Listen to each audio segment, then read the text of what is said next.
Good evening, everyone, and welcome back to yet another RSCast. We are back in our penultimate week now, 2 weeks to go until the end of the season where everyone fights for play-ins and playoffs. But here with me tonight to discuss the Week 7 recap is Buddha and Barmanitan. Welcome, guys. Thank you for the welcome. We're right into the business end of the season. Now I've been saying in casts, it's time to examine what's going on in RSCast, where these teams indeed only have 2 weeks to get the show on the road. Oh, I can't wait. Let's get it going. We're here last week. Now we're back at it again. Can't wait. I've got the two most sexiest people here on the RSCast, so it's going to go great. I can't wait to see this week up. The roundup. Oh no, boys. It's already happening. It's already happening. Should we address the elephant in the room, Buddha, as well? I mean... We're both repping Fearless tonight, and Barmanitan is left out, unfortunately. But huge credit to Buddha, it's a sexy top, it is. Bowser will have to do, man. Yeah. Before we do go into the prospect one, I want to start off by mentioning the ping we put out earlier about the admin applications. Obviously, Barmanitan only had a season because he took over Sato. But huge credit to Senji, Yannick, and Barmanitan for the work that they put in over the last season or two. Obviously, RSC, we have admin elections, so it's time to vote for 3 new or returning players. You can always vote them back in.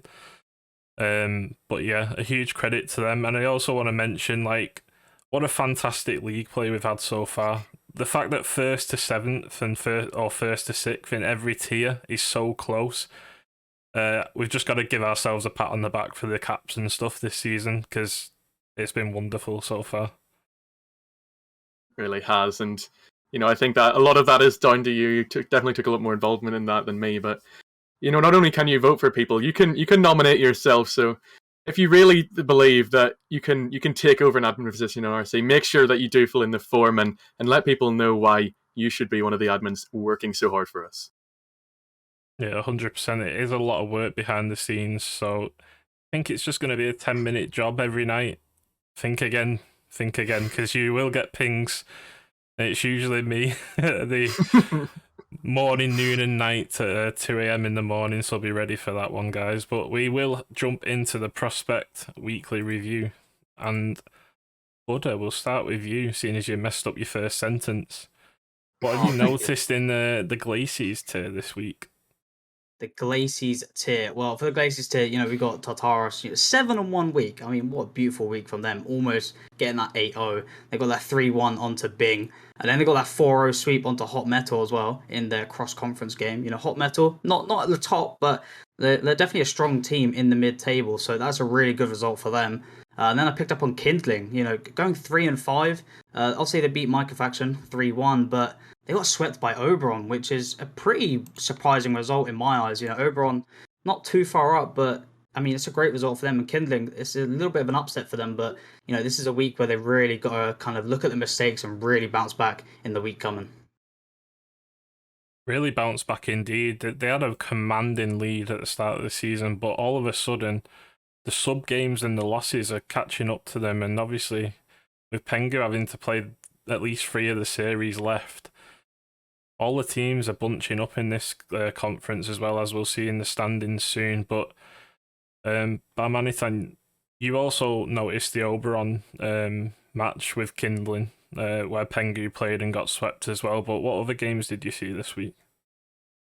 Well, over in the Ignis conference, I saw Orbit beating Overturn. We were talking last week about the form that these 2 sides were coming into this week with and how they were really pushing up the table. So this match really decides a lot of this side of the tier, and Orbit getting that win really puts them in a much better position despite their loss to Prelude, where Prelude sort of bounced back here and now look very good for second. It means Orbit should be getting one of these playoff spots play-in spots over Overturn. And now Overturn are really lacking. I think they're 6 behind Orbit, and it's going to be really tough for them to recover from something like that. Yeah, they were catching up last week, but a really bad week with a 1-7. But speaking of bad weeks and turn it into a positive, we've also got Mages who didn't do the best last week, but they ended up going 7-1 this week, beating out Prelude, who went 6-2. Yeah, I mean, it was a great week for them. And obviously, they've kind of been at the top almost all season. They've dipped to second or third, maybe 1 week here and there. But this was a really solid week for them. Even beating out 3-1 on the Fearless Bravo, which has kind of been a team who's been sitting in third place for half the season now. So they kind of secured that dominance in that top two, kind of saying, look, these teams above second, sorry, being third or below, we're going to take you to a victory easily. We're not to mess around. So they have really showed dominance. And I also picked up on Overturn as well, going 1-7. I mean, I know they've been a team roughly around 7 to 8 for the last few weeks, but this was a really big week for them to kind of jump into the play-in spot. And obviously getting swept and obviously losing 3-1, it's not the best result for them, but obviously losing to Orbit, that's a good team that's coming up on the rising. They've just slided their way into play, and so Orbit, it is a great job to them. But Overturn, they've really got to look on this and bounce back next week because they're now obviously 6 games behind of jumping into play-ins. Yeah, definitely. And we head on to the standings in Glaciers, and I know we already talked about Kindling, but Barmanitan, we really need to speak about the rest of this conference because it's getting so close in the past 7 days. You've got Bing going 5-3, who dropped to 6th despite going positive. You've got Tartaros, who goes 7 and want to move up to 6th. Oberon sweep Kindling. Exelon lose to Cardinals and draw to Terra. And Cardinals have gone 14-2 in the last 2 weeks. What is going on in this conference? It's absolutely madness in Glaciers at the moment here. Micah Faction, the only team not to move, and it's somewhat unprecedented to have any of the top 6 teams able to win it going into the last 2 weeks, with only 5 wins separating Cardinals in first and Bing in 6th. And Bing, as you said, they went positive. They're still a very strong team, and they go up against Kindling next week, so there's still matches all amongst these teams here where they can prove themselves and try and grab one of those top 2 spots because it's so close at the moment. Everyone moving up and down, so if anyone's playing on their game in the next 2 weeks, they could very easily snatch one of those spots. Yeah, and it could be Kindling and Exelon slipping down the standings, and we wouldn't have expected that in the first few weeks because they were looking really dominant at one point, and all of a sudden, you're looking at Oberon and Tartaros moving up in positive weeks, and all of a sudden it could become a landslide down the table. We head to Ignis Buddha, and the only move so far this week is Terra, who benefited from a 4-0 forfeit due to a sub not being posted on time. And the only 2 movements down the table was Hot Metal and Orbit, despite Orbit beating Overturn. Yeah, as you see, obviously, first and second, they're kind of running away a little bit compared to third and from there. So they're going to be kind of just fighting out for that first and second. But Prelude, they're going to have to get some good results to kind of try and overtake Majors and hope that they get some upsets. But either from that, third all the way down to 7th is pretty close. I mean, even 8th and 9th, they can maybe go for the number 6 spot for play-ins and maybe go for 5th, but they're kind of relying on other results here to kind of hoping that Hot Metal and Orbit kind of, have some upsets. But with the way Orbit's been performing in the last couple of weeks, I don't really see them having a really bad week, but depending on their games, they could obviously shoot up. But either way, it's very close, just going from third to 6th. So they're all going to be, fighting around of who can just finish on top of each other and who can kind of stop other teams from climbing the standings. Yeah, and just a quick shout out to the sportsmanship again within RSC. We see the 2 teams at the bottom, Limousine and Digestives. Hecky, the GM, did reject a forfeit today. Could have took a 4-0 forfeit from Digestives due to a management mistake, but ended up taking the 2-2 draw. So Hecky obviously in it for the fun of it for his team and taking the 2-2. Yeah, and I can just nip in here and report that Digestives have forfeited against Mages, so Mages even further at the top now. Okay, that was our only game and the first game this week in Prospect so far, and Digestives have forfeit yet again. Don't know what is going on with that Prospect team right now, but it seems like Lucaru's might have been the gel surrounding that team in the past few seasons, because at the moment they just don't seem to be turning up. But Buddha, what games can you pick out this week? It might be different to everyone else, but I'm actually looking at both games of Tartaros. Not for the opposition, just for Tartaros themselves. I know they're playing like 2 lower table teams in that bottom 3, but being tied in that 5th to 6th position, these are really important games for them to take wins on. On paper, you're expecting 3-1s or maybe even sweeps. So I think these two games are really big for them if they want to at least climb the standings or at least just hold into this position instead of risking that sixth spot. So I reckon that them two are pretty big games, and obviously Kindling is going to be a very, very difficult one. Being second, but either way, with really good results, they can climb into that top two as long as it goes their way. Yeah, and what about you, Barman? Anytime, what games stand out for you? Well, I was also looking at Kindling in the Glaciers side as they went negative for presumably the first time this season. I haven't actually checked that, but Pengu playing a lot. So Bing and Tartarus, two teams climbing up the table, they could very well drop even further down. But on Ignis, on that other side, we do have a top two clash, and that forfeit from Digestives maybe means that Mages are just too far ahead of Prelude for them to catch up, but it could be a good indication of what these teams have to offer in playoffs. This will be their last big test of the season, considering their status on the table. So that one on Wednesday should hopefully be more of a match for Mages and could result in big things for them. Elsewhere, maybe overturn Fearless Bravo, overturns last chance here in this week to try and make up that 6-game gap. So they're going up against mid-table teams. If they can get maybe 6-2, probably they need a 7-1 week, in all honesty, if they are to challenge for those, because 6 wins behind is not an easy gap to catch up, and Felix Bravo and Hot Metal will not be easy teams to take down for that result. Yeah, I was going to mention the overturns game against Fearless Bravo as well. Buddha, with it being your franchise, it's a massive week for them, isn't it, to try and secure that top two, sorry, and try and cement a good playing spot, because you've got Gemini, Storm, and Overturn this week. Yeah, I mean, just a little bit behind the scenes of the team. It's all going to go down to their mentality. Just to be completely honest, there's not really enough commitment. Before games, they always jump on just 10, 20 minutes before their game. There's not a lot of like commitment to scrims. So with this Bravo side, if they really want to kind of prove themselves and climb the standings and do well in playoffs, they're going to need to as if act if they want to win this all, because as of right now, I mean, they're getting results here and there, but it could be a lot better. But either way, Gemini Storm, obviously on paper, you're going to expect a win there, obviously, but obviously it could be an upset. Obviously overturn, that's actually a difficult one, because I think when we last faced them, I think we did struggle against them, but we only just pulled out the victory there. Yeah, and looking at teams who need to secure a good week as well is Terra playing Orbit and Limousine. Is this the week that they could push on and go like 7-1, 8-0, Barmanitan? It could be the case that that's what happens, but I don't think they should look too much into these matches. They should just get their heads down, secure that play-in spot, because Prelude should be too far ahead of them to feasibly catch up to. And Terra just need to make sure they're showing up at this rate and actually getting results on the board. Obviously, they want to win every game. Obviously, an 8-0 would be wonderful for their confidence, but in the grand scheme of things, shouldn't matter too much. Those 3rd to 6th spots, yes, they apply for seeding. Yes, it determines how strong your opponent from the other conference will be in those cross-conference play and semi-finals. But if you get yourselves into them, which Terra should have already done by now if Overturn don't spring something miraculous, they should have every chance of going through and getting one of those lower bracket spots. Yeah, and we'll look at the week 7 results in Challenger now. A lot to talk about again in Prospect. It feels like one of the closest tiers we've got this season. But as we head to Challenger, Buddha, you've picked out Atlas going 0-8 and the Zuko Gang going 7-1.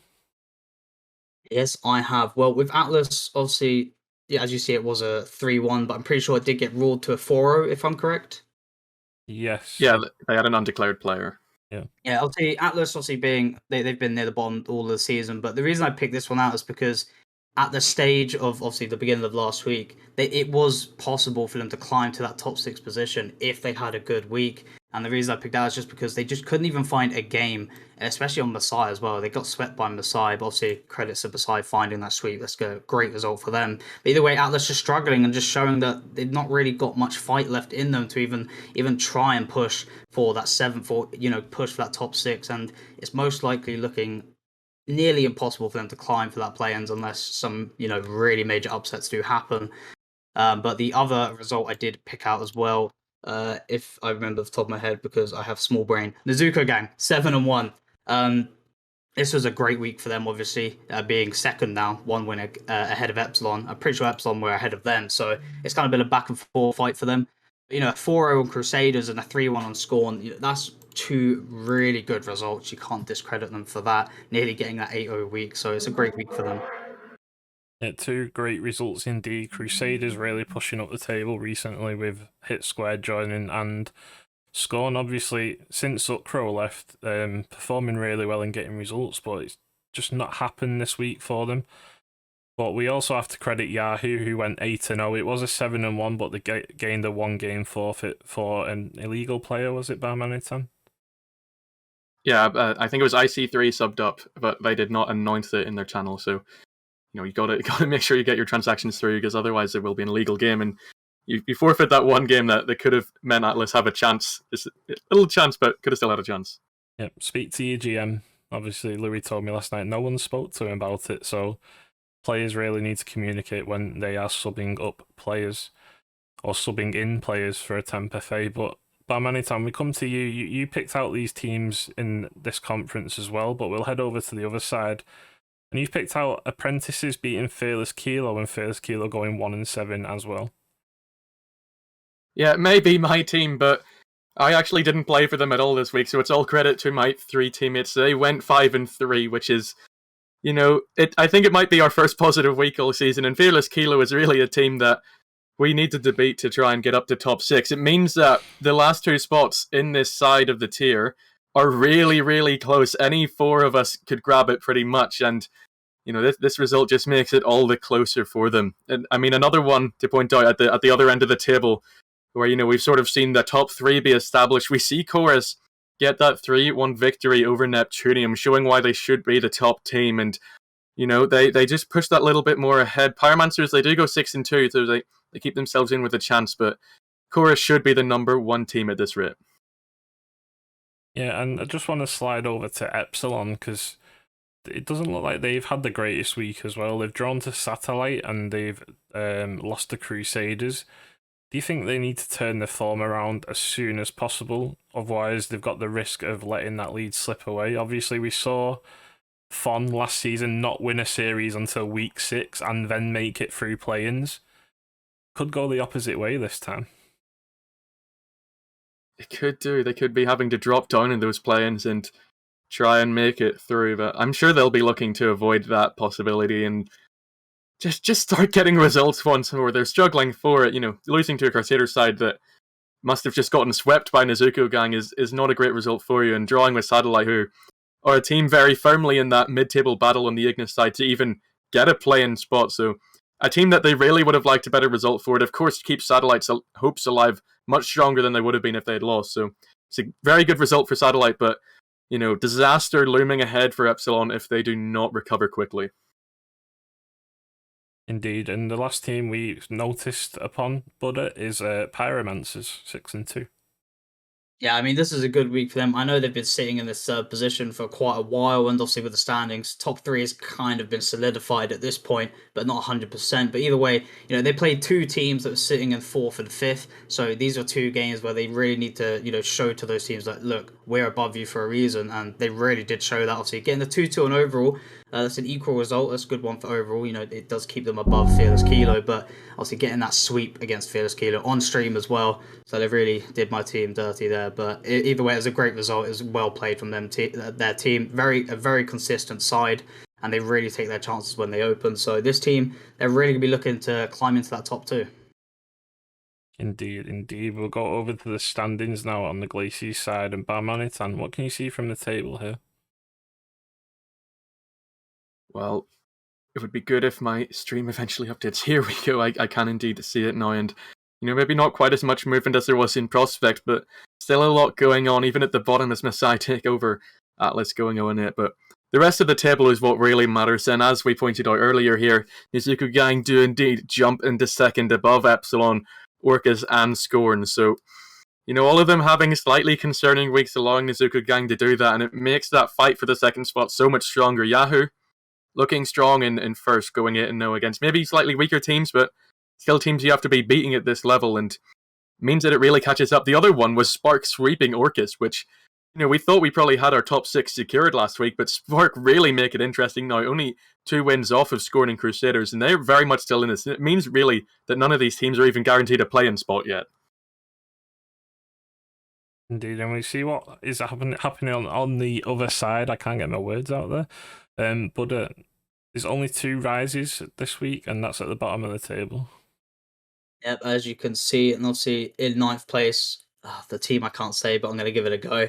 Parthenius? No, that's completely wrong. But either way, I'm pretty sure they're not going to be able to find 8th spot unless they do get some 8-0 weeks, kicking into gear in this last couple of weeks of league play. But either way, we've got Party Rings, Apprentices, Satellite, and even Fearless Kilo all so close. Only 2 games of a gap. So any of those 4 teams can even slip in or slip out of the play-in spot. And also, we've got overall kind of in the middle of this top 3 and kind of the mid 4 below them. They're just sitting tight in the middle. But either way, if they get caught off guard, they can fall into that kind of 4-way tie with the teams below them. But obviously, if they put out some great results, they could even maybe find a fighting chance against Pyromancers, depending on other results, of course. Speaking of Pyromancers, though, they have to be chuffed with the 6-2 week and Neptunium losing to Chorus as well. They really needed Chorus to take that result for them to catch up, and it is the difference between playoffs and play-ins at the end of the day. As we look towards the fixtures next week, bar Manitan, and quite a lot going on in Challenger this week. As there so often is in RSC at the end of the season, plenty of spots still to be decided, but the one that I did pick out at first glance on Glaciers is Yahoo versus Orcus. Yahoo probably only needing a couple more wins to guarantee first now in this Glaciers conference. And Orcus have gone 3-5. Of course, in that sweep to Spark, it's a really, really dodgy result for them, shows their inconsistency. There was a lot of rumbling going on in league discussion about it, but this is a massive week to prove that they can do it. Atlas, probably already down and out, but Yahoo, that is the match they'll be looking at to really try and take over. We'll also see Nezuko Gang go against Spark, the top and bottom of that midfield battle. If Spark can get a result there, it really evens it up even further. And we could just see Spark maybe even overtake Nezuko Gang, who knows. Of course, Nezuko Gang won't want that. They've come off of a brilliant week, but it's still possible. Anything can happen, and if Spark can get another 4-0 sweep somehow, then it's definitely in it for them.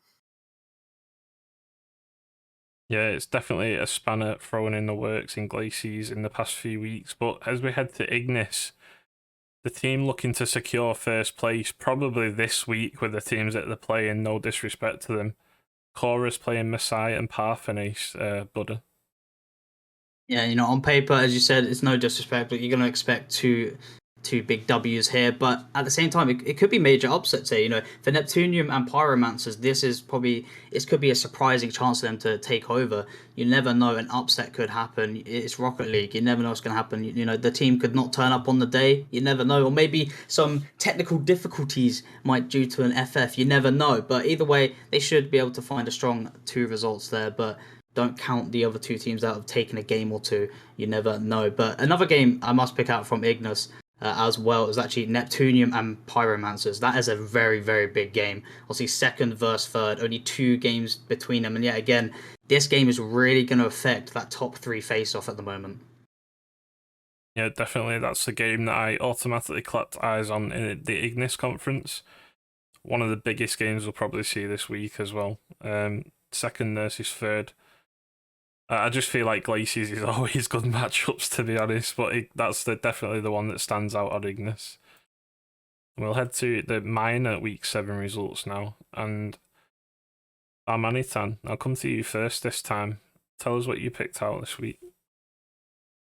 First result I have written down here is Uranum beating Arena Tribe. Uranum coming off of a dreadful week number 7. They've somewhat improved in this one, They've taken down this Arena Tribe side. Hopefully I have put that result down correctly. I have. Just double checking, because Anthony has come in for this Uranum side, and he lost.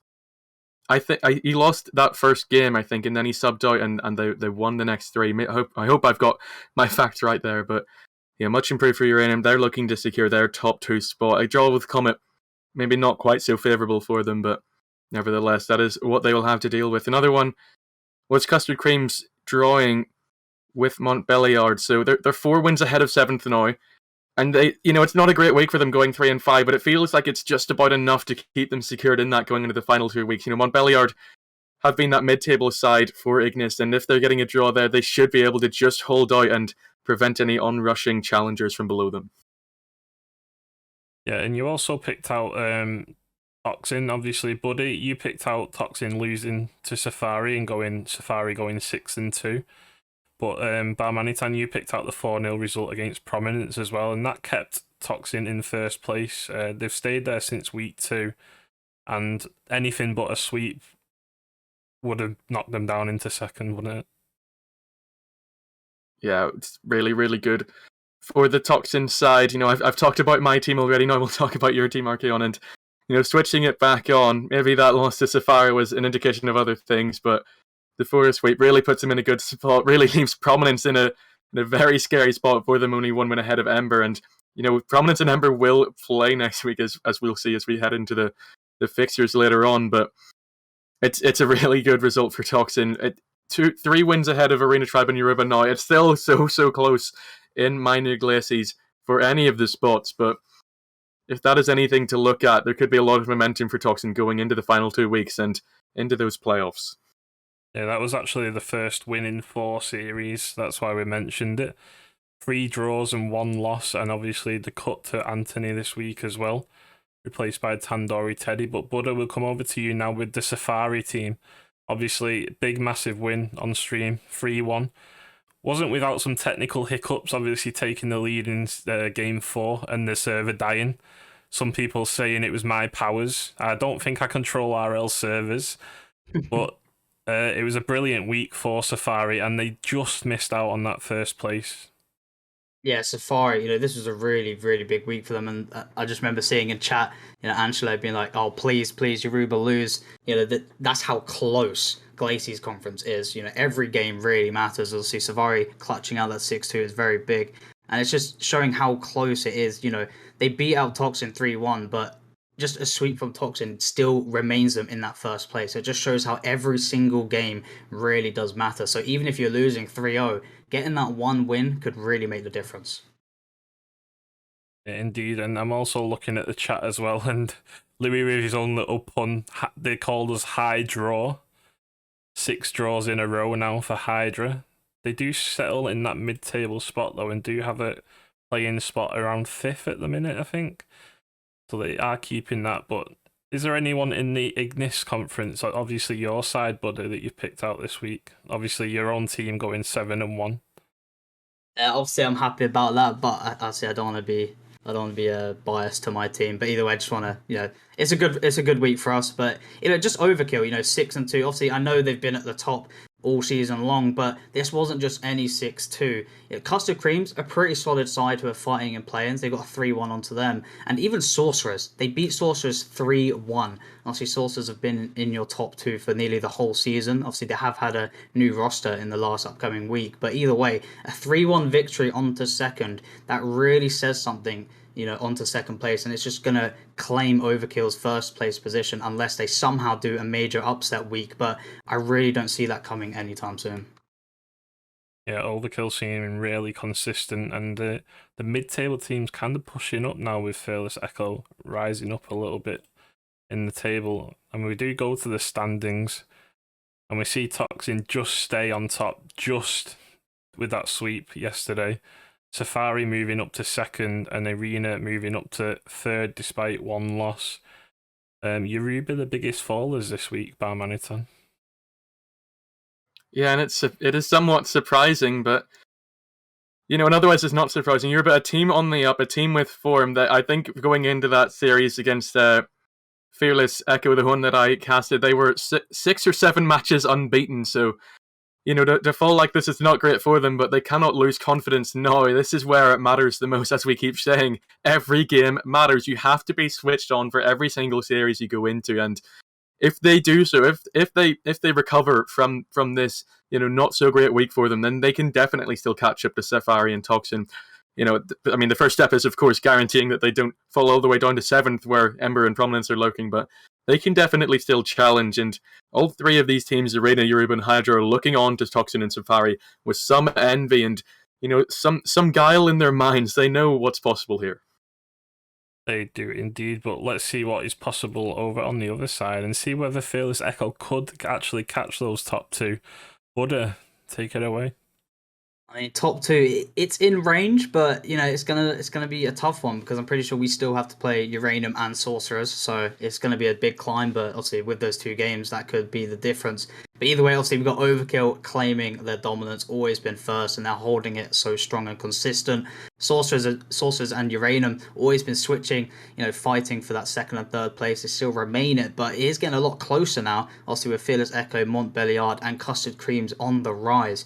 Sorcerers and Uranium always had kind of a comfortable lead onto these teams, but in the last couple of weeks, these mid-table teams have been climbing up. They've been getting some results. For example, Comet, they got that 2-2 onto Sorcerers, so that's really keeping them up there and alive. Only 4 games away from Custard Cream, so it's not out for them. But Concerto, play-ins, it's in reach, but they really need to pick up some results because recently they've not been really showing that they're kind of wanting it. Obviously, Journeyman, we've seen them get some results here and there, but it's going to be a really, really big week if they want to find that small chance.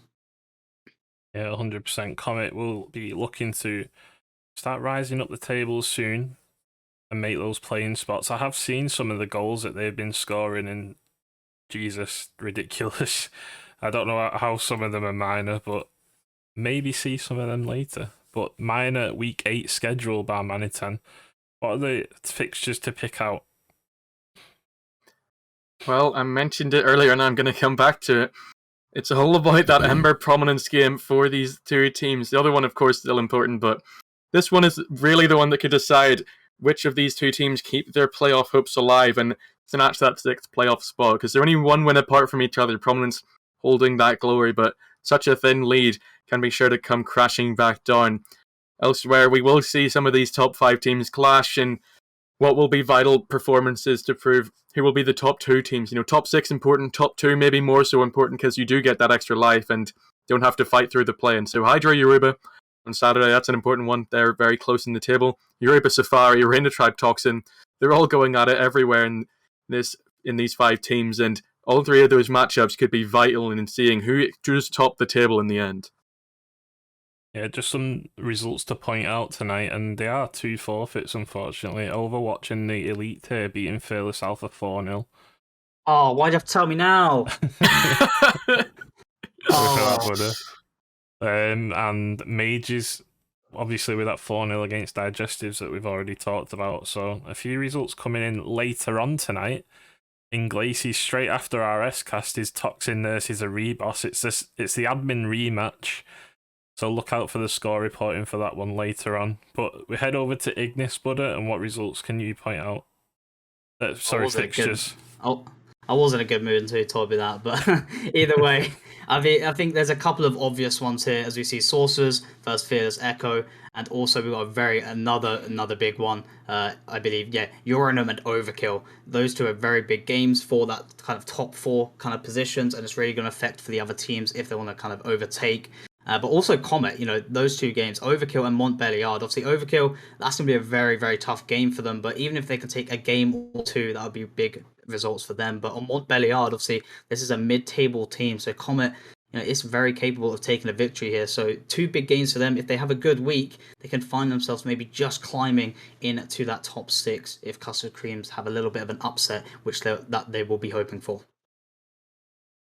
Yeah, and you speak of upsets, let's go over to the major results and see if there's anything there. So, Barmanitan, first off, you picked out Thanatos 3, Megamin Cult 1, and based off the legacy, really, of Megamin Cult, and obviously the results that they have and the players they've got on there right now, you could see that as an upset.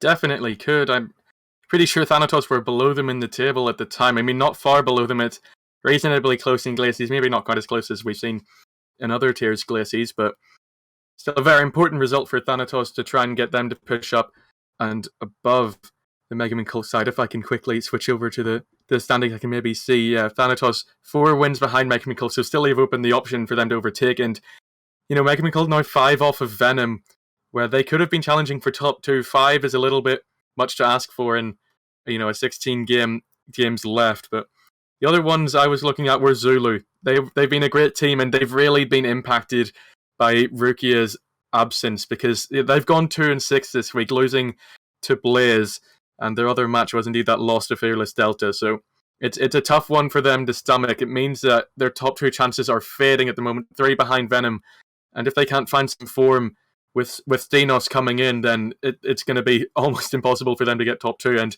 very risky going into those play-ins.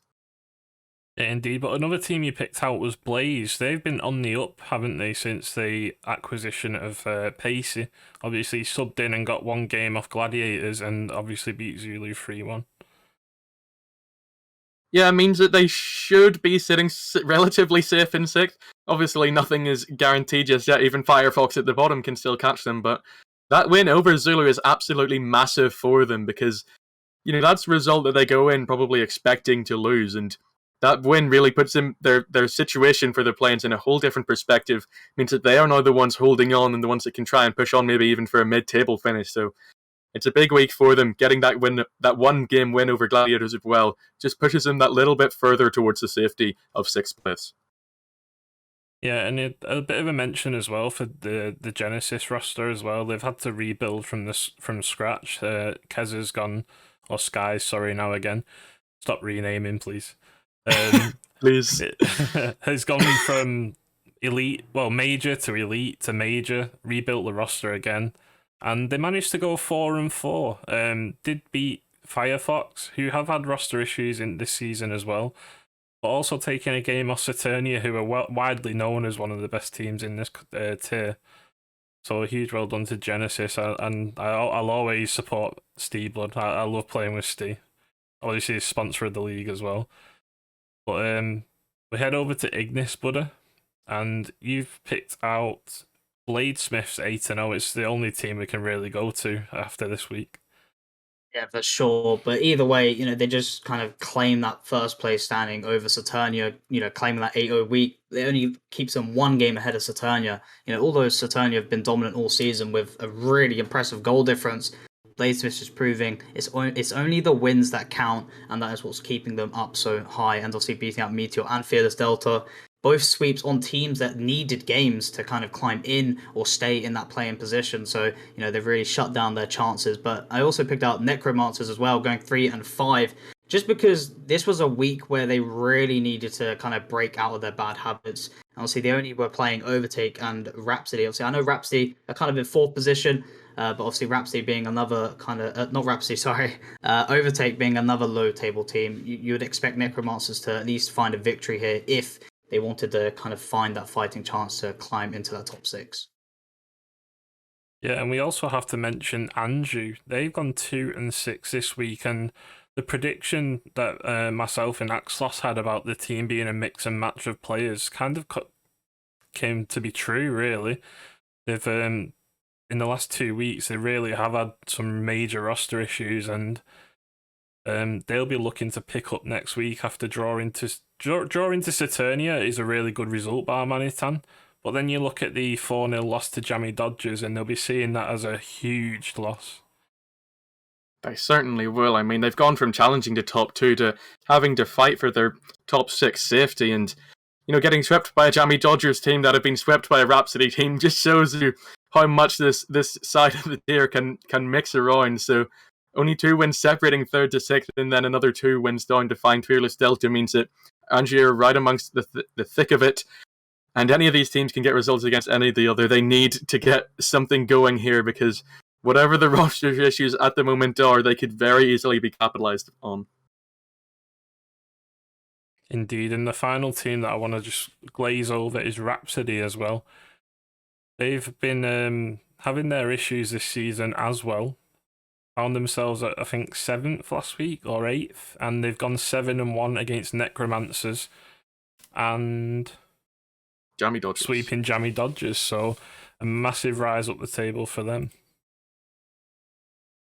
We'll go over to the major standings in Glacies first, and Buddha. Venom making the top 2 for the first time this season. Yeah, they finally climbed into that 2nd position with that 3-win lead onto Zulu after Zulu going 2-6. So Venom going to be happy about that. But the question is, can they hold it for the next couple of weeks? As you do see Zulu, Megamin, Cole, and even Thanatos, they're in that position to climb to that second position if they, get some pop-off weeks. And I mean, even Blaze could maybe climb their way up depending on who they beat, especially if they beat out some top teams. They could really be looking to climb for that top two, but it would have to be perfect from now in their results. The one team that I just can never say Prometheus, is that right? Let's just skip Prometheus. over it so you don't have to say it again. Yeah, all right. Okay. Let's skip over Prometheus and go to Genesis. They're actually off the bottom of the table, buddy. Yeah, sorry, Louis. Either way, Genesis finally find themselves into 8th position, 2 games behind Louis' team. They could easily climb for that play-ins. They're kind of showing that, even though they're at the bottom, they can be on the rise. And obviously, with this new roster, it's all questions. Can this new roster perform? Can it take games on teams? And obviously, if they have some games against mid-table teams, that's going to be the games to watch out for, as they're going to be the big ones for their climb for play-ins.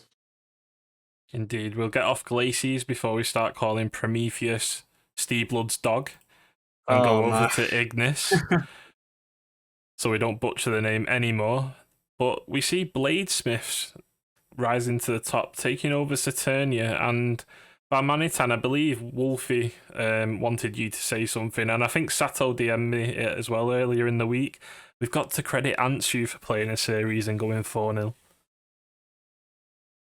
Yeah, I mean, there were times in this season where it looked like Saturnia were clear sailing at the top, and all of a sudden Bladesmiths are right up next to them and even overtake them, so it is massive credit to them and massive credit to Anso, who had been having difficulty on Necromancers, who of course find themselves in bottom, so bit of a turnaround for him having to get that result for Bladesmiths, but once again, those top two just so far ahead of the rest of the chasing pack, and we see Andrew falling again, Rhapsody and Jammy Dodgers rising, everything going everywhere in Ignis at the moment, and that 7th spot means your season is completely over, and Fearless Delta trying to rise up despite their forfeit loss last week. If they can actually show up to games, then they definitely have a chance. Yeah, and you also don't see it often, but a 4-4 week for Jammy Dodgers took them into 3rd, so that just shows how close the playing spots are. But a huge credit to Rhapsody rising up that table. They've had some really bad weeks recently, and for going from 7th to 4th is a huge achievement. And we head to the schedule now to see who these teams play next week. And Buddha, we'll go to you first. What are the biggest games that you can see? Alright, well, I'm going to try to ignore any team names that I generally cannot say, just so I don't embarrass myself any more.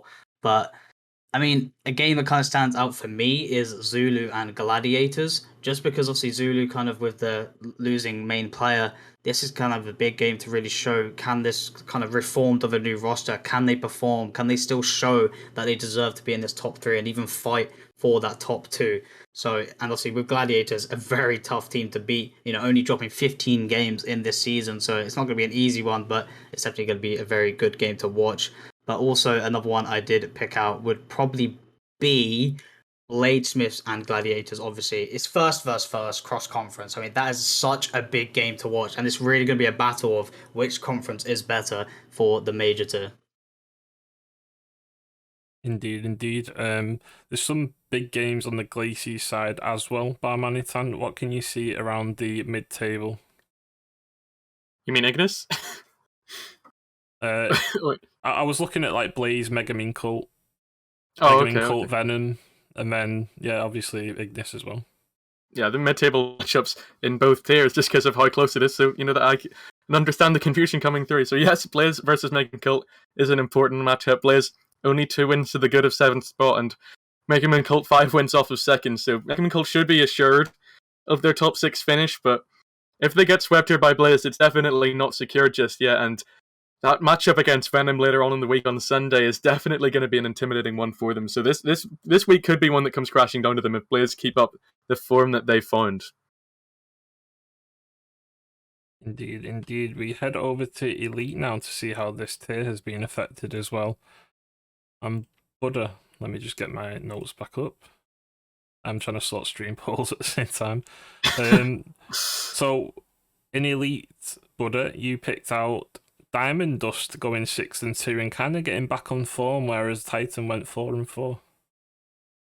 Yeah, I mean, Diamond Dust, this is a really good week for them, getting the 6-2. It's going to be kind of giving them that little lead in that sixth position for their play-ins, just remaining in there. And it kind of closes down that gap for them to fight to climb up in the play-in spot. And obviously taking on Phoenix and Centurions. I probably said that wrong as well. Oh, well. Anyway, over to Titan. 4-4 week. I know it's not a bad week, but with this team being so dominant week after week, it's kind of a little bit of an upset. They did obviously lose a game to Fearless Alpha, but obviously they still won 3-1. And obviously they lost 3-1 to Carnage. I mean, huge credit to Carnage. That's really going to help them as well for the standings, as Carnage will just edge a little bit closer. So either way, Titan, they're not too safe now for first place, and they've really got to get back on track on the positive weeks. Indeed. And what have you picked out about Manitan this week? Were many interesting results here in week number 7 for Light. Plenty still up in the air. Maybe Glacier is a little bit more decided, but in Ignis, what I've picked out is Asteroid going up against Phoenix, which is an interesting one, because Phoenix, they were top 2 just a little while ago, and now they're all of a sudden 6th off of 2nd, and losing to a team like Asteroid, who are all the way down in 7th, that's not going to do anything for their confidence. The other game against Diamond Dust, of course, they lost to, which we mentioned, in the cross-conference, and another team that they would have liked to be beating. So it looks like their destiny awaits them in the play-ins, because Iobi and Nocturne just keep on pushing away, with Nocturne getting a draw with Oracles, which is, somewhat surprising in and of itself, but also losing to Overwatch, which I actually did not realize. That's a massive result for them. I think that might be their first loss of the season. Is they've been first all season, and Iobi really pushing them for that spot, trying to make sure that they don't end up being the only team in RC to achieve that feat this season.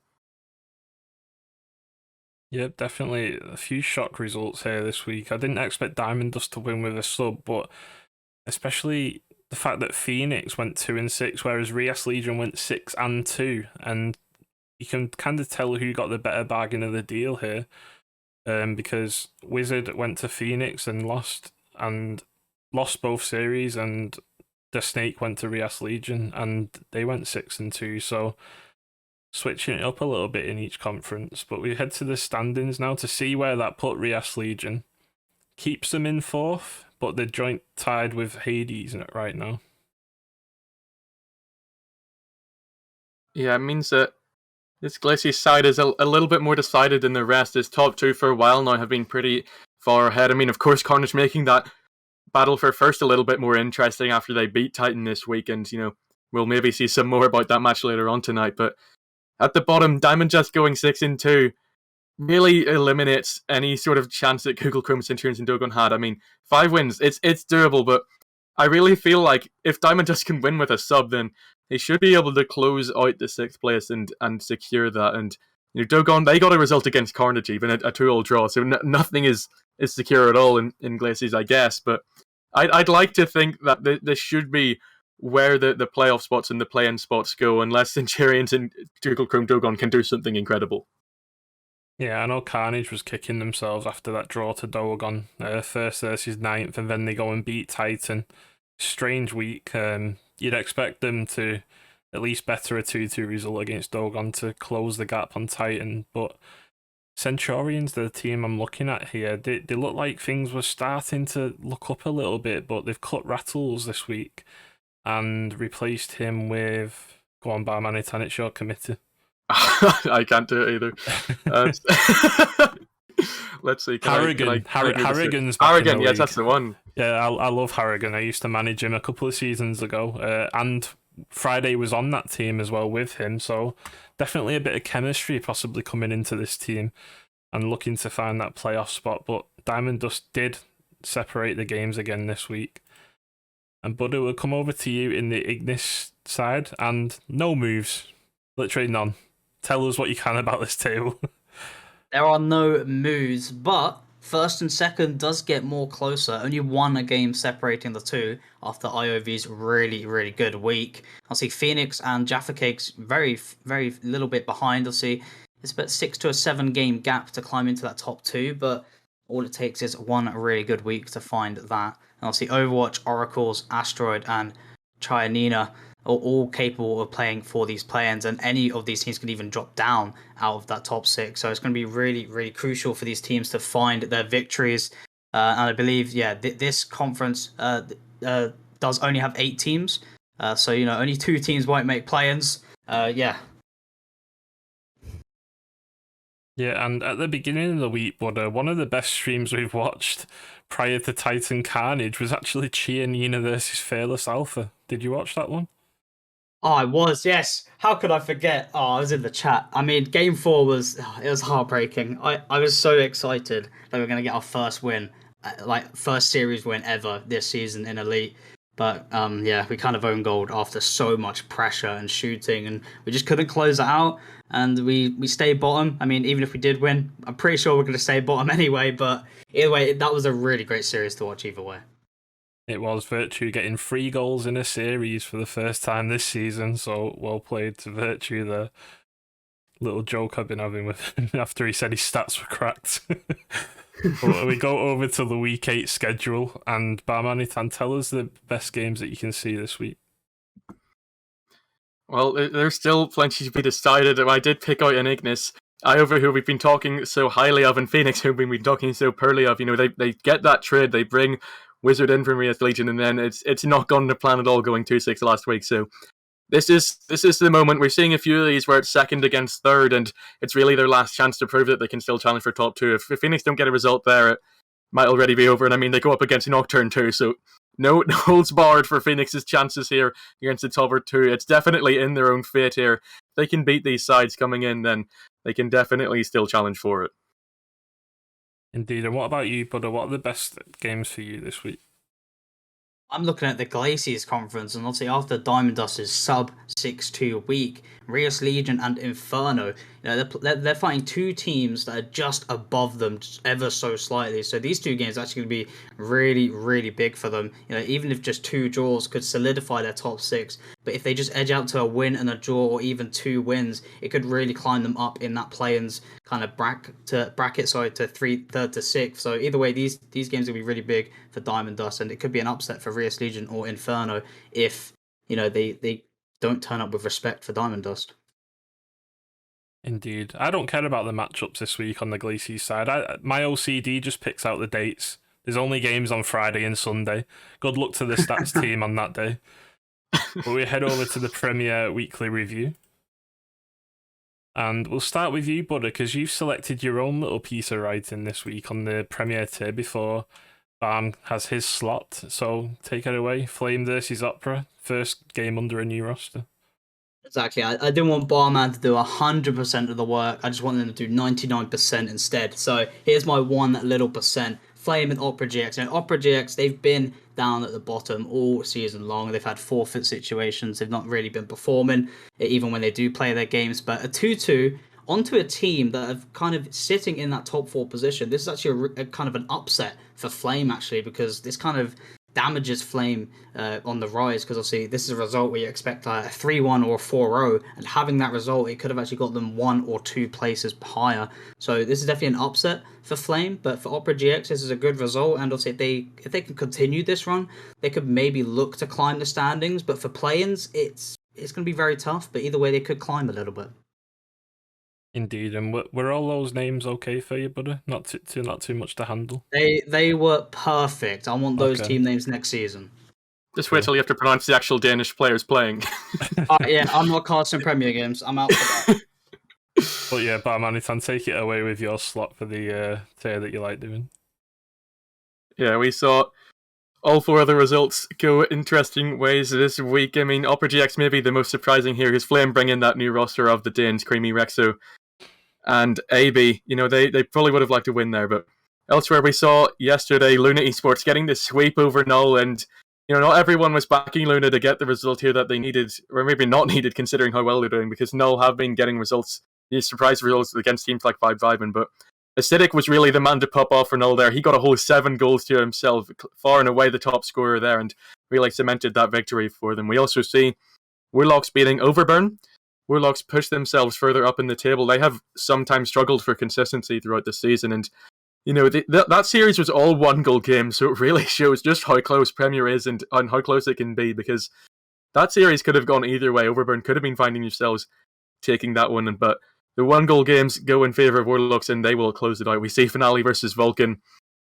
But another interesting result. Esberg comes in as the top scorer in his first series in RSC, so that dream match also another interesting one. And Finale, they may be having some roster issues going into the final couple of weeks, but if Esberg does keep playing and does keep scoring like that, I'm sure they'll have no problems at all. And final one we are yet to talk about is indeed Vibe beating Oreos. And despite Vibe winning, I think it is credit to Oreos for this. When they get a game and they keep all the results, all the other losses that they face, down to 1 goal. And Vibe are a team that have just gone one series off of qualifying for RLCS, so almost representing RSC in RLCS, but not quite making it, and yet Oreos are still able to keep up with them. It really does show just how quality this tier is.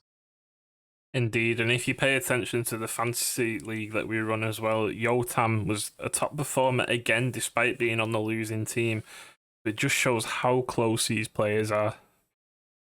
We head over to the Premier standings. Obviously, 1 series a week means the table looks pretty close with 28 games played, only 2 series to go. Manitan, what can you see here? Luna Esports keep on their winning run, still the only unbeaten team in Premier yet to face that defeat, and might go all the way in playoffs. But we were maybe thinking that the 2 forfeits they had meant they would be coming into this match against Null Cold. Wasn't at all the case. They blew them away. They got so many goals. Acidic once again peaking, and keep themselves 3 above Vibe, and as Vibe and drop of games at Oreos, we see filling out that top 4 Warlocks and Vulcan getting some results that are still good enough for them to keep ahead of teams like Oreo Flame. We also saw today the result came in. It was Flame winning.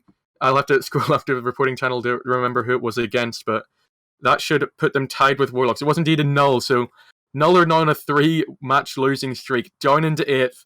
They started off the season somewhat on a rough streak, but the mid-season looked good. Now it might be back to some pain for them, because a couple wins off of top 6 could mean that they don't even get to the playoffs, despite some really thinking they're valued in that position. Overburn and Upper GX close it out in the bottom 2. Upper GX trying to keep their hopes alive with that draw against Flame, but might be too little too late.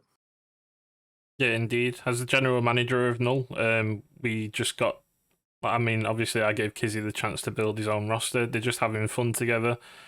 And although a few results look like we might be around there, we did lose tonight, and I'm struggling to see if a 4-0 would take us into the top 6 next week. We do have to wait until the end of the week to see what the results are elsewhere.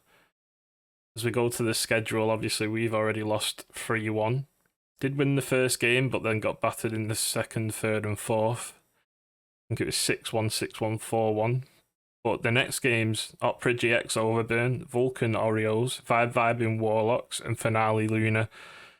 Obviously, Finale have lost Razor. He has left the league. What do you think they've got enough in that squad to take on Luna Esports, or do you think Luna are just like, oh, they've not lost yet, they're going to take it easily? Yeah, just on the form they're coming in on Finale, losing a player that played for them all throughout this season, I think that Luna should just be able to shut that one out. I'm not sure, I can't remember what I predicted, but I mean, if I'm thinking about it now, I'm thinking a 4-0 for Luna. Maybe Finale getting upset, but in their second last series of the season, this is pretty much their final chance. The other teams facing their final chances are definitely Upper GX versus Overburn. Bottom of the table clash, 9th versus 10th. The loser of this one will definitely be eliminated, and the winner might even need a 4-0 sweep to keep their chances in contention and getting that last 6th spot. We'll also see Vibe and Warlocks. Warlocks definitely rising up on a bit of a hot streak. Vibe and, of course, as I said, going 1 series off of RLCS, so if Warlocks get a result there, it's going to be massive for them. And then finally, Vulcan versus Oreos. Probably the closest 2 teams in the table playing this week. And if Vulcan can keep it going, if Vulcan can keep on getting these results, then, I think we put them as dark horses at the start. And they could really live up to that title. Yep, definitely. Anything can happen in this Premier tier, and it is very, very close between the middle table sides, but the biggest table in RSC is the franchise standings, and Buddha, I'll let you take this one away. Oh, I love doing this one, just seeing my own name at the bottom. You're not bottom. Wow. Me and The Hecky have agreed. consistency. Me and Hecky have agreed to stay bottom 2. You know, if we stay bottom 2, flip the table, we're top 2 technically. So either way, we're vibing. But either way, as we go over up to the top, it's always a constant battle between System Solaris and Symbiotes. You know, always fighting out first and second. And I do believe actually in the first half of the season, Symbiotes obviously had a kind of a rough start. Obviously, not too bad. They were like 10th, then 6th, then 3rd. But either way, in the last 3 weeks, you know, they've been holding first, and obviously System Solaris were second. But obviously, that's switched over, as you can see. Overture, Dark Magic. I mean, what a great job from them too. The GMs, I believe, Chung and Ohio, doing a brilliant job. They know secret that I don't know, apparently, because they're doing a brilliant job, and huge credit to them. But Fort Templar and Waifu Fan Club, they do have a little rise there, climbing up into that top 6. So credits to them. But it's only a 1-game difference from Luna Esports. So Friday's done a massive job this season, especially with his last few roster changes. True. Friday, big up you. Don't name change to Saturday. I don't know why I said that, but either way. Override and Ignite. They do have a little bit of a flaw, a fall, sorry, as Internet Explorers. You know, do climb a little bit, coming into that top 8. I love how close it is in this range as well. Just one good week as a franchise or just one bad week could really separate you from being in that roughly top 8, going down into kind of 9th to the 14th range. Obviously, as you do head down, see, Easter, they do climb up a little bit. So, you know, they do. I heard that, Barman. Did I say it wrong? I heard that. Oh, no. Oh. Aster. Like Okay. asteroids. Space. I'm retiring, honestly. I'm going to retire. The confectionery, the last team left for the movement, as they do fall down the 14th. And obviously, the rest of the teams remaining where they are, staying strong, very consistent in the bottom 4. I mean, to be fair to you, Buddha, at least you spelt your franchise's name right the first time round. Exactly. Well, to be honest, an A is pronounced as A, so you know my brain is just built different. Okay, not to delay things because I've got a match in 35 minutes. Thanks to me and Senji going to a LAN this week. We head over to the guest and we have Ginge. Now, some people may want to mute here. I'm just kidding. But we have Ginge in the lobby. Savagery. Ginge knows I love him. Hi, Ginge. Hello. How are you doing? Have you got your first hat on today? I mean, I can get it on, you know, but... It's alright, we haven't got Cam. That's good enough then. Yeah, so things going really well for Nezuko right now. You are rising up the table. I think you made it into 2nd. I was going to say what's behind the revival, but I kind of know it's Cez and Flex. But how does the team feel between each other? Like, how do scrims go? Do you think you're challenging higher level opponents? And what are your aims for the season? Well, we've had multiple coaching sessions. We've really figured out where we're going wrong. It sounds bad, but when Cez stepped down as captain and I got captain, we went 12-4. You know, I've been rearranging a load of coaching sessions and, you know, scrims example. Like, we've been scrimming a load of minor teams. Yours, for example, you know, that was a good one. We've been scrimming Overkill recently. We've been contesting them. And then we've been scrimming the likes of like Chorus, and we've been not demolishing them, but we have been like holding the table. I'm very confident going in from where we are. Obviously now we're 2nd, taking out Epsilon, but definitely our revival is so good. I'm so like happy and glad for our team, and you know, I'm very warm and cozy instead of the backpack. So now you're 2nd in Challenger, are you going to stop saying you're a prospect player? Nah, that'll never change. Okay. Next question for me is, so you said you've been scrimming Chorus and holding them kinda. Is Tomo the man you're looking at to win this tier this season? See, I think depending on where we finish, I reckon we'll finish upper bracket. And then once we go into playoffs, I'm hoping we face Chorus, because that way we can prove what we're against them, because we shut them down when we're in scrims, you know. Like, we take out Tom out of the equation, we can get it over them.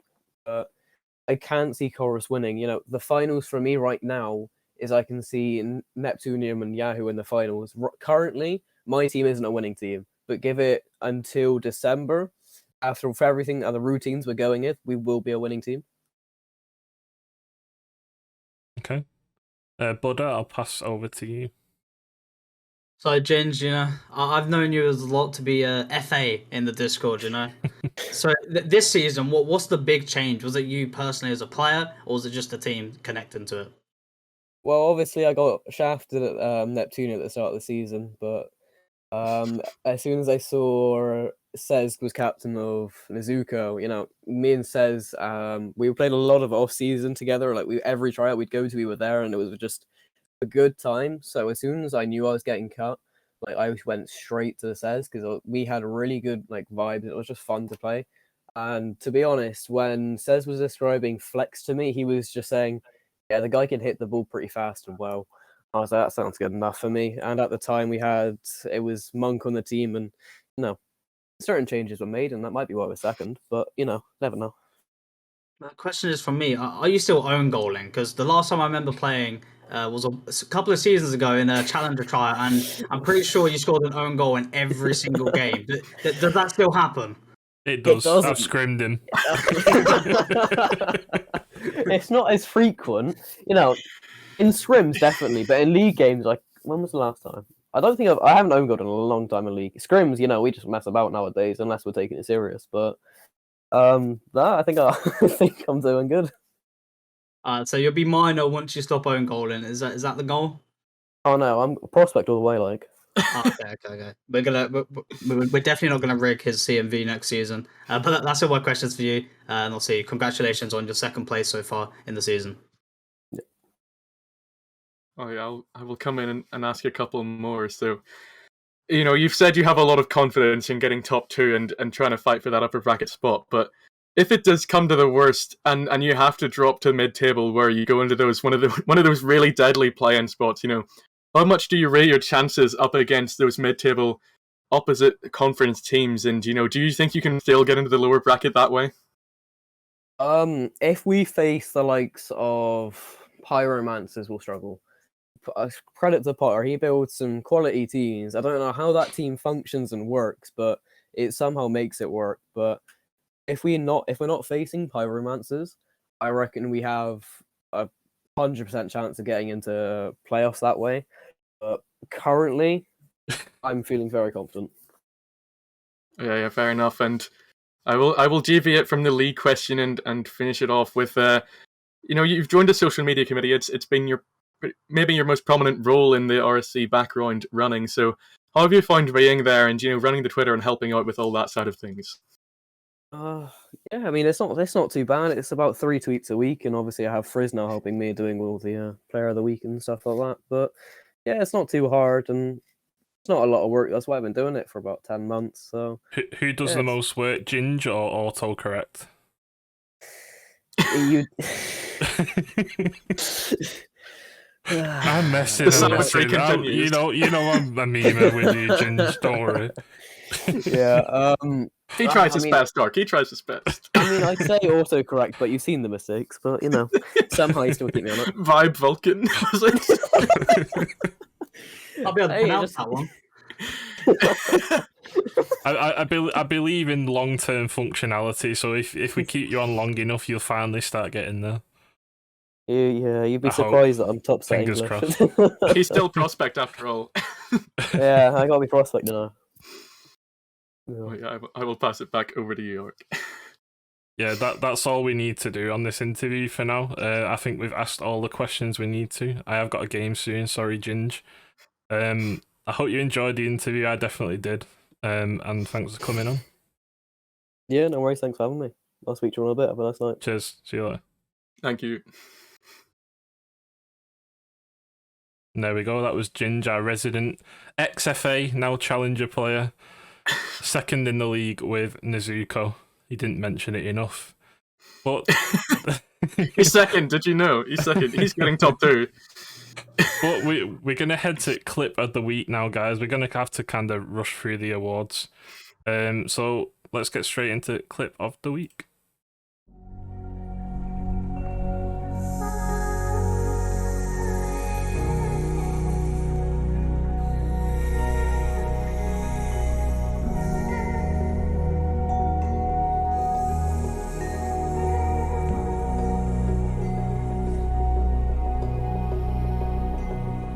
When we were so young, I could never see forever. We'd go midnight driving down that lane, pretending the whole world was lame.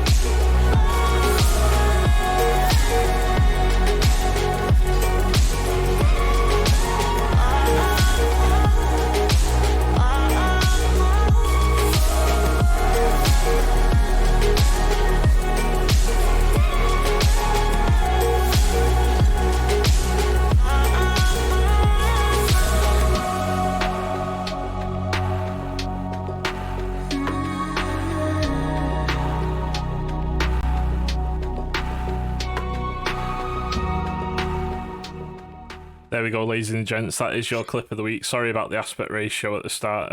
It did get uploaded late, and I had to download it midstream and put it on. Luckily, we averted the crisis. But Wolfie, that wasn't Vector. We've not seen his mechanics since season 4, maybe. I'm just kidding. Vector. The last trophy. But we see.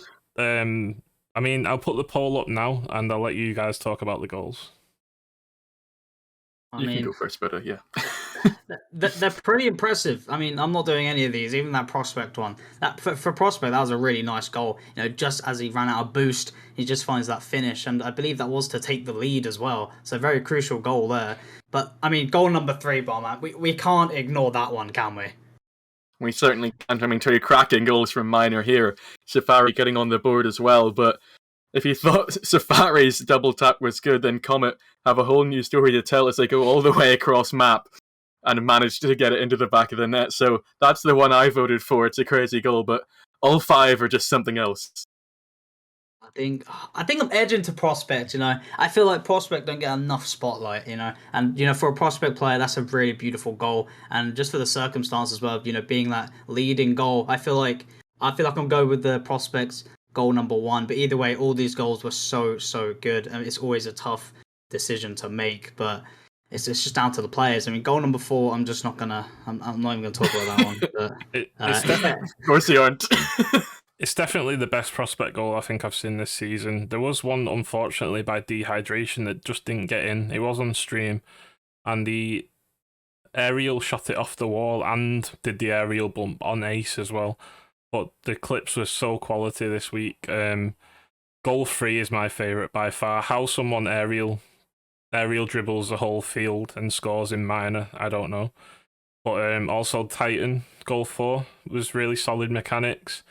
And goal 5 wasn't very flashy, but it was all about the team play. It's one of the best team plays I've seen, especially from a Premier team. So yeah, we have about live on screen too, so even more pressure. We have about 10 seconds left of the vote, and we'll see who wins in just a second. I think we might already have a winner. Yep, and there we go. It's Safari with 14 votes, 48%, and that was Javier, or better known as Fancy.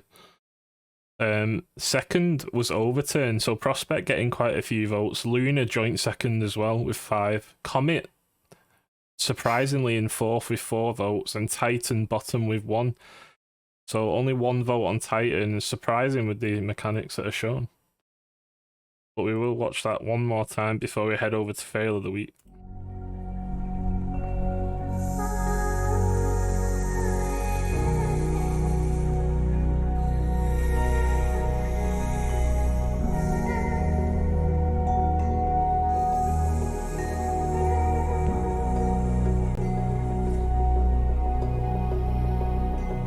When we were so young, I could never see forever.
Okay, ladies and gents, that was your clip of the week. Well done to Javier of Safari.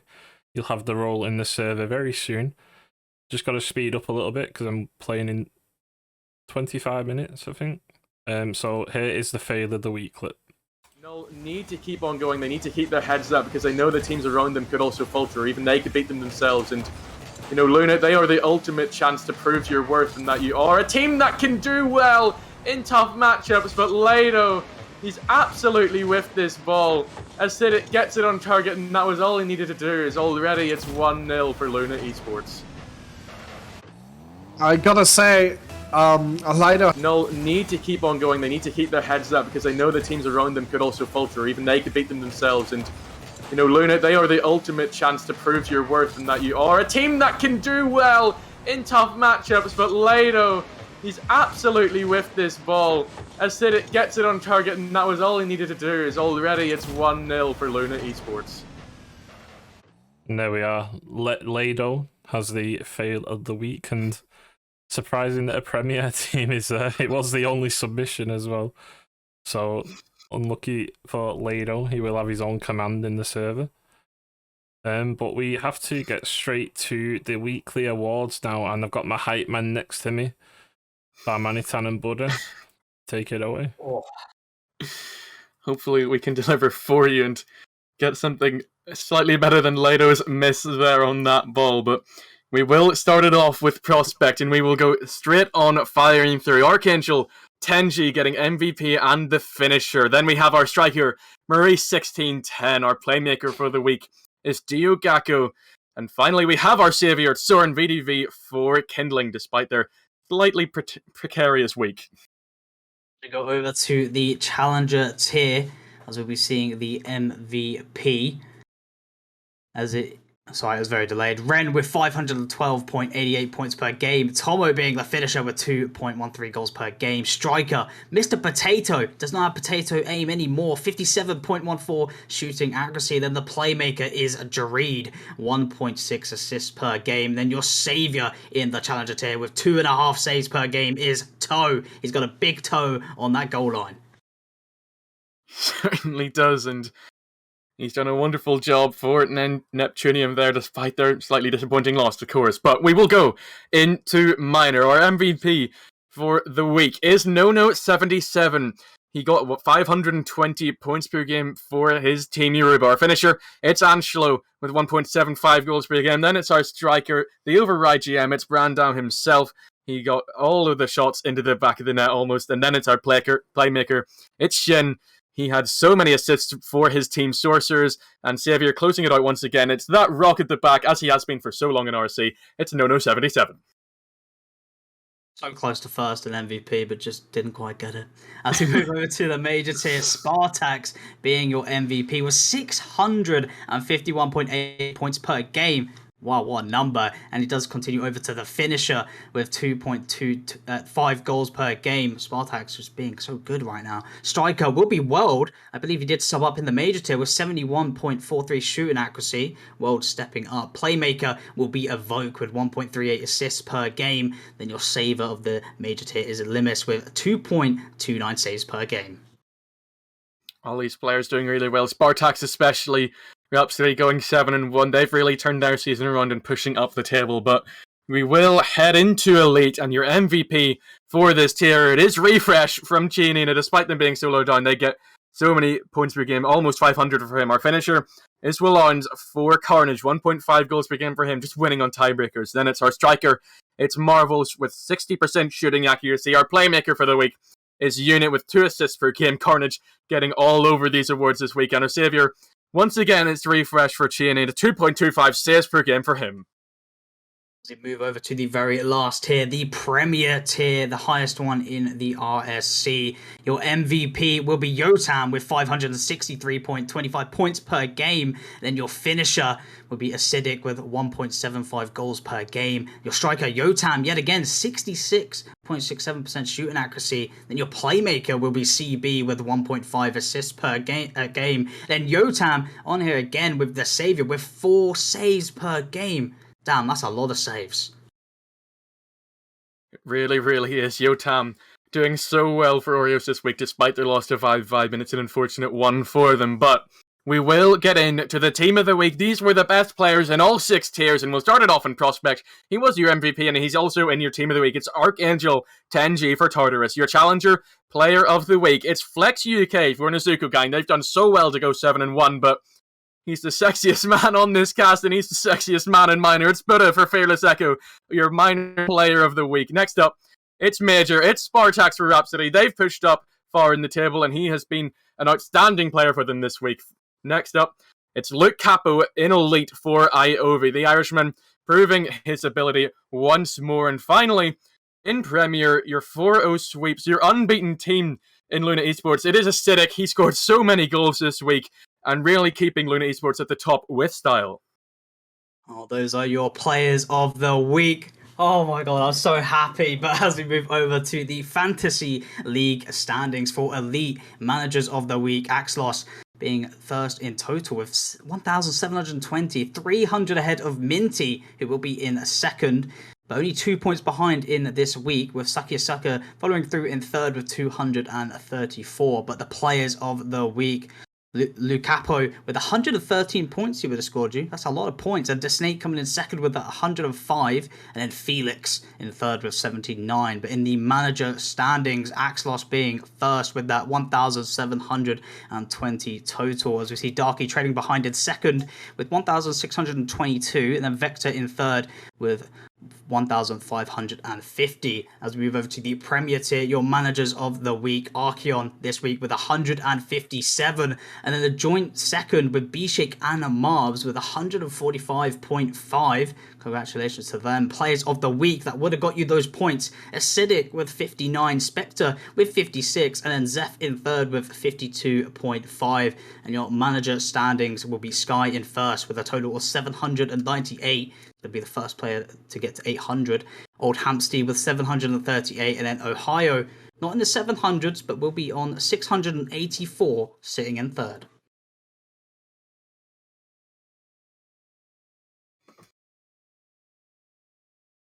As we go over to the Prediction League standings, so we do not have Elite yet, as that is just about to be rolling out. But in the Premier tier, Predictors of the Week, Bar Manitan is getting the scores correct. He knows the Premier tier, sitting in a 3-way tie with Hansen and Maurice. Oh, what beautiful predictors there. And obviously the weekly correct scores, a 3-way tie yet again. Obviously Maurice, Barmata and Hansen yet again across for the overall leaderboard. They all know how to predict, and they all know the inside and outs of the Premier tier.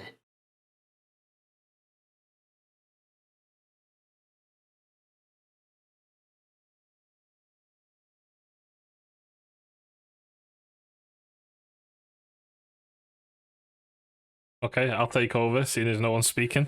I can't see anything, my stream's too slow. So the Elite Series of the Week on YouTube, or sorry, the General Series of the Week on YouTube is Titan versus Carnage. Yes, it's a Symbiotes team. Yes, there was one last week. I don't pick these, social media committee do. But no one can argue that this wasn't the best game on stream. There was Chianina versus Fearless Alpha, and then there was Titan versus Carnage, and it was a ridiculous game. First versus second in Glaciers, and the underdog Carnage won. So that will be uploaded to YouTube very soon. It was Hopex and Greybeard, which adds to the entertainment on stream. So obviously I don't think there's any argument about this game. Yeah, I did tune in for that one. It was a really good one to watch, and Hops and Greybeard, great as always for an absolutely cracking matchup and much more interesting battle for first now. Indeed. We have some new graphics tonight as well, just to push our social media. We are looking to gain more subscribers and followers. So please subscribe to RSC on YouTube. We obviously upload the premiere matches, all of them. We upload the series of the week. We upload the RSCast in full. So if you missed tonight and don't want to watch the VOD on Twitch, feel free to go and watch the edited cut on YouTube later in the week. And we'll also have brand new content coming soon. We are looking at making videos such as roasts, coaching, how to have free prospects play against a premier player, etc., etc. The usual clickbaity videos that you get on YouTube. But we head to the sponsor and socials, and again, calling you out to follow us on Twitter at RSCEU, on Instagram RSC_EU, and on TikTok RSC_EU, and you'll see stream announcements, clips and fails of the week, player and team of the week, and giveaways every so often. And then also a big shout out to our sponsor, Lunar Organisation. They obviously sponsor out £1,000 of our prize pool in the Premier tier. And thanks to the community who tune in, watch, and donate to us for the other £260. But that is it tonight from me, Buddha, and Bar Manitan. And I feel sad leaving. It's the penultimate week, and it's the final week of recaps next week. Really Oh, sorry, is. the second last recap of recaps. Oh yeah, it is. Yeah. So that's how weeks work, but it'll be a great one It's nonetheless. soon running out. We're running out of league plays to talk about. We'll just have to make another league for the off season. Imagine. Staff don't stop working. RSC 8.5. Yep, indeed, banana peels. My brain has gone. I have got yet to go and play a game yet. So, if anyone hasn't seen the admin clash, maybe DM Senji, ask him to stream it. I don't know whether he will, but yeah, it's maybe worth looking at. But yeah, for tonight, it's been great. Buddha Barmanitan, thanks for joining me. Any last words? Join us again next week. It's going to be another fantastic recap, and there's so many playoff spots yet to be decided. Yeah, well, as always, it's always a pleasure to be here. As much as the many times I can't say teams or anything else like that, it's always a pleasure, especially along these two. As sexy as they may be, it's always a pleasure. And I mean, just thank you for the community for coming today. It's always a great one to, great one to see. But yeah, I'm choking again, so that's me out. To answer Wolfie's question, stream polls will be out straight after my match, so that's obviously a priority, and then I'll get the stream polls out. Maybe in the next hour or two. So, yeah, tune into them and vote on the streams for this coming week. Buddha, go and fill out the doodle. We need you, man. We need you. Now. You didn't do it last week after saying you would. I was busy, but I got no work this week, so, space is available. Yep. Okay, thanks for watching, guys. It's been really enjoyable, and good night. Good night, everyone.